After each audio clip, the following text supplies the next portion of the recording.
নোয়াখালীর বেগমগঞ্জ উপজেলার গোপালপুর ইউনিয়নে পুলিশের চেকপোস্টে আব্দুর রহমান রাহিম নামের এক যুবককে আটক করেছে পুলিশ।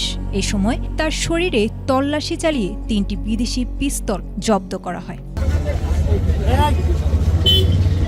সোমবার সন্ধ্যায় গোপালপুর বাংলাবাজার সড়কের বায়তুন নূর জামে মসজিদের সামনে এ তল্লাশি চালায় বেগমগঞ্জ মডেল থানা পুলিশ। আটককৃত রাহিম বেগমগঞ্জ উপজেলার গোপালপুর ইউনিয়নের বসন্তবাগ ভূঁইয়া বাড়ির জসিমউদ্দিনের ছেলে। পুলিশ জানায়, আইন শৃঙ্খলা পরিস্থিতি স্বাভাবিক রাখতে উপজেলার বিভিন্ন স্থানে বিশেষ অভিযান ও চেকপোস্ট বসিয়ে সন্দেহভাজন লোকজন এবং যানবাহনে তল্লাশি চালানো হচ্ছে।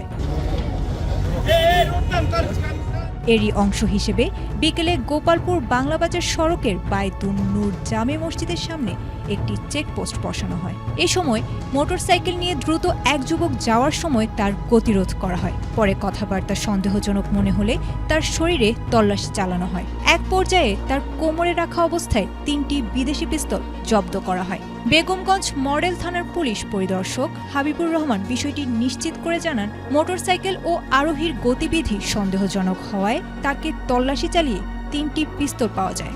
এ বিষয়ে আইনগত ব্যবস্থা প্রক্রিয়াধীন।